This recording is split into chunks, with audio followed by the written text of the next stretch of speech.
নমস্কার, আমি পিয়ালি। আপনাদের সকলকে আবারও অনেক ওয়েলকাম আমার চ্যানেলে। আশা করি আপনারা সকলেই খুব ভালো আছেন, আমিও বেশ ভালো। তো আজ নিয়েছে ঝটপট করে একটা নাস্তার রেসিপি। তো সেখানে আছে সাবুদানা খিচুড়ি, শুকনো শুকনো খিচুড়ি, যেটা সবাই পছন্দ করবে। আর এটা আপনারা যে কোনো উপোসের দিনেও বানিয়ে খেতে পারেন। তো দেখে নেওয়া যাক প্রসেসটা। এর জন্য আমরা সাবুটাকে মোটামুটি 2 ঘন্টা ভিজিয়ে রেখেছিলাম। এখানে বসিয়ে দিয়েছি কড়াইতে দিয়ে দিচ্ছি সাদা তেল। ছোটো ছোটো করে ডুমো ডুমো করে আমি কেটে নিয়েছি আলু কিছুটা। আলুগুলো নুন হলুদ মিশিয়ে তেলেতে দিয়ে দিলাম। আলুগুলো ভালো করে ভেজে নেব আমরা। আলুগুলো ভালো করে নাড়াচাড়া করে আমরা ভাজতে থাকবো যতক্ষণ না সিদ্ধ হয়ে যায় আলুগুলো। যেহেতু একটু মোটা মোটা করে কাটা, তো সেই হিসাবে একটু টাইম নেবে। চাপা দিয়ে দিয়ে সিদ্ধ করে নেবেন আলুটা। তো এই যে কিছুক্ষণ ধরে চাপা দিয়ে দিয়ে আমরা এই আলুটা সিদ্ধ করে নিচ্ছি।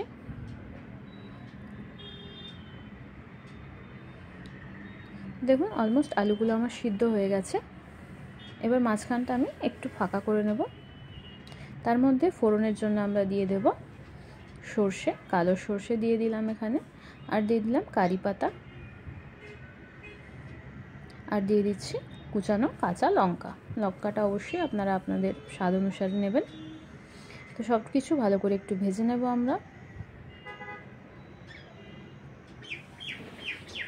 তো আমাদের ফোড়নটা ভাজা হয়ে যাওয়ার পরে সমস্ত কিছু ভালো করে মিশিয়ে নিচ্ছি।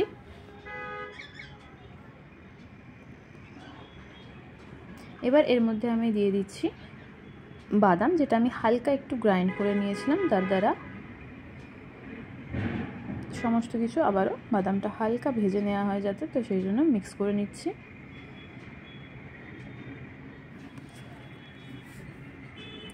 তো এই যে দেখুন, এবার আমি দিয়ে দেবো এর মধ্যে সাবুটা।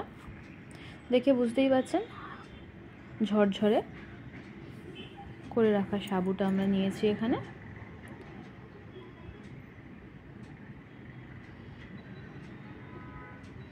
যে কোনো পাত্রে সাবুটা যখন ভেজাবেন, সাবুটা ডুবিয়ে আমাদের আঙুলের যে একটা গাঁট হয় ওইটুকুনি জল যে ওপরে থাকবে সেই হিসাবে আমরা যদি জল দিই, তাহলে এরকম শুকনো শুকনো সাবু আমরা পেয়ে যাব ভেজার পরে।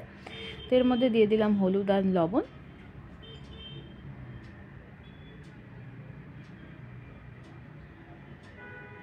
সমস্ত কিছু ভালোভাবে ভেজে নেব আমরা।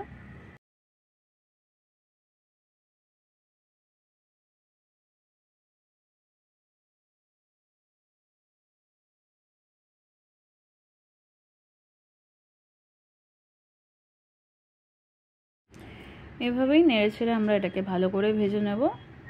কিছুক্ষণের জন্য একটু আঁচটাকে আমরা স্লো করে নেব।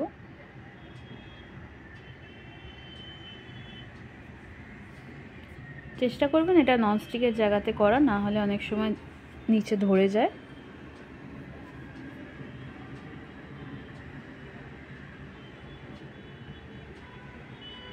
যে কোনো উপোসের দিনের জন্য এটা একদম পারফেক্ট একটা খাওয়ার জিনিস, যেটা পেটও ভরবে আপনার, আর উপোসে খাওয়াও যায় এটা, আর ঝটপট বেনেও যায় এটা।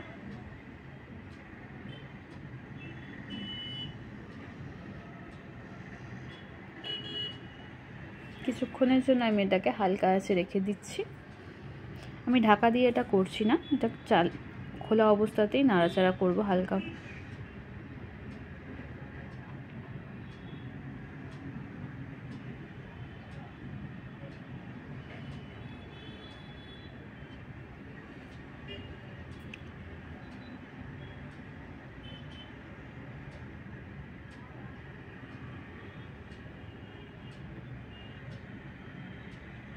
তো এটা যতক্ষণ না ট্রান্সপারেন্ট কালার এসে যাবে ততক্ষণ আমরা নাড়াচাড়া করব। এই দেখুন সাবুটা ট্রান্সপারেন্ট একটা কালার এসে গেছে। এই অবস্থায় আমরা সাবুটাকে নাবিয়ে নেব।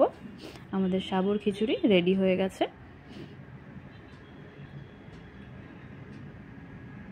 আপনারা চাইলে বাদামটা গোটা গোটাও দিতে পারেন, তার জন্য আপনাদেরকে আগে একটু বাদামটা ভেজে রাখতে হবে। আর না হলে এরকম কুচি কুচি করে দিলেও বেশ ভালো লাগে খেতে।